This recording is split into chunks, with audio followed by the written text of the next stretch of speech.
இல்லத்திற்கு போவோம். அகமகிழ்ந்து ஆண்டவரது இல்லத்திற்கு போவோம். அகமகிழ்ந்து ஆண்டவரது இல்லத்திற்கு போவோம். அகமகிழ்ந்து ஆண்டவரது இல்லத்திற்கு போவோம். ஆண்டவரது இல்லத்திற்கு போவோம் என்ற அழைப்பை நான் கேட்டபோது அகமகிழ்ந்தேன். எருசலேமே, இதோ நாங்கள் அடியெடுத்து வைத்து உன் வாயில்களில் நிற்கின்றோம். இதோ நாங்கள் அடியெடுத்து வைத்து உன் வாயில்களில் நிற்கின்றோம்.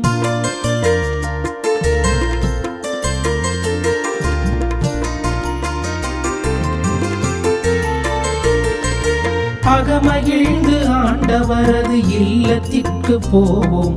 அகமகிழ்ந்து ஆண்டவரது இல்லத்திற்கு போவோம். அகமகிழ்ந்து ஆண்டவரது இல்லத்திற்கு போவோம்.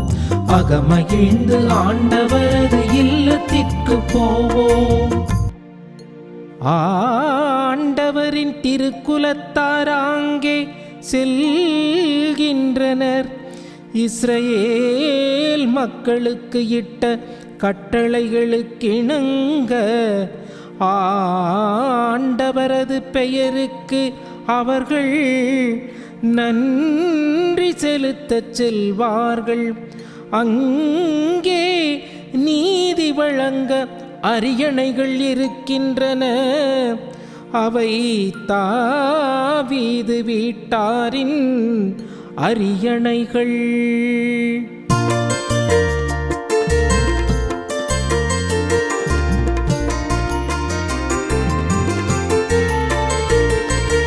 அகமகிழ்ந்து ஆண்டவரது இல்லத்திற்கு போவோம். அகமகிழ்ந்து ஆண்டவரது இல்லத்திற்கு போவோம். அகமகிழ்ந்து ஆண்டவரது இல்லத்திற்கு போவோம். அகமகிழ்ந்து ஆண்டவரது இல்லத்திற்கு போவோம்.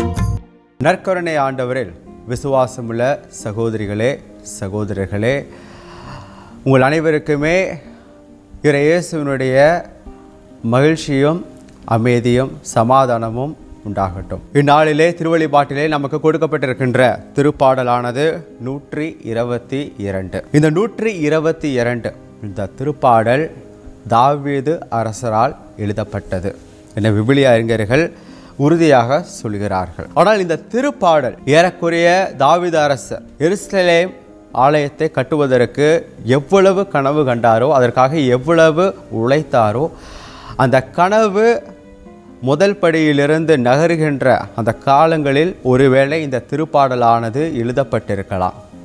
அந்த ஆலயம் கட்டி முடித்த பிறகு இஸ்ரேல் மக்கள் எப்படி அந்த ஆலயத்தை நோக்கி செல்வார்கள் என்பதை கற்பனை ரீதியாக கூட ஒருவேளை தாவீது அரசர் எழுதியிருக்கலாம். காரணம், இறுதியாக முடிக்கப்பட்டது தாவீது அரசருடைய மகனால், சாலமோன் அரசரால். ஆனால் அவர் வாழ்ந்து கொண்டிருக்கின்ற இந்த காலத்திலே எருசலேம் ஆலயம் கட்டி முடித்தால் மக்கள் எவ்வளவு மகிழ்ச்சியாக இருந்திருப்பார்கள், எப்படி ஆர்ப்பரிப்போடு ஆண்டவருடைய இல்லத்திற்கு சென்றிருப்பார்கள் என்பதை அவர் நிச்சயமாக அவர் மனதுக்குள்ளாரே ஏராளமான கனவுகளை அவர் கண்டிருக்கின்றார். அதனுடைய ஒரு வெளிப்பாடு தான் இந்த திருப்பாடல் 122. அதிலேயே தாவீது அரசர் நமக்கு சொல்வது, ஆண்டவர் இல்லத்திற்கு போவோம் என்ற அழைப்பை நான் கேட்டபோது அகமகிழ்ந்தேன். இந்த மகிழ்ச்சி 2 வகையான மகிழ்ச்சி தாவீது அரசருக்கு. ஒன்று நான் என்கின்ற மகிழ்ச்சி, அவர் தன்னுடைய தனிப்பட்ட அனுபவம், தனிப்பட்ட ஒரு மனித வாழ்க்கையிலே தன்னுடைய அனுபவத்தை சொல்கிறார். இன்னொரு வழியாக எருசலேம் அனைத்து மக்களுமே அவர்கள் அகமகிழ்ந்து ஆண்டவருடைய இல்லத்தை நோக்கி வருகிறார்கள். ஆக மக்கள் வருவதும் இவருடைய தனிப்பட்ட அனுபவம் இணைந்து இந்த மகிழ்ச்சியை கொண்டு வருகிறது. அது மட்டும் இல்லாமல் இந்த எருசலேம் நகரம் என்பது ஏறக்குறைய ஜியோன் மலை ஒரு புறமும் மோரியா மலை இன்னொரு புறம், அதற்கு மத்தியில் ஒரு கட்டமைக்கப்பட்ட ஒரு நகரம்தான் எருசலேம் நகரம். அந்த எருசலேம் ஆலயமும் இந்த 2 மலைகளுக்கு சூழலில் நடுவில் அமைந்திருக்கின்ற ஒரு அழகான ஒரு ஆலயம். இந்த ஆலயம் வெறும் ஆலயமாக இருந்தால் அது எப்படி ஆலயமாக மாறும் என்பதை தாவீது அரசர் இங்கே விளக்குகின்றார். மக்கள் எப்பொழுது ஆலயத்தை நோக்கி வருகிறார்களோ அப்பொழுதுதான் அது உண்மையான கடவுள் வாழ்கின்ற ஆலயமாக மாறுகிறது. எவ்வளவு செய்தாலும், எவ்வளவு கற்பனைகளை கொட்டி தீர்த்து ஒரு ஆலயத்தை கட்டினாலும் மக்கள் இல்லாத பொழுது அந்த கடவுள் மகிழ்ச்சி கொள்வது கிடையாது.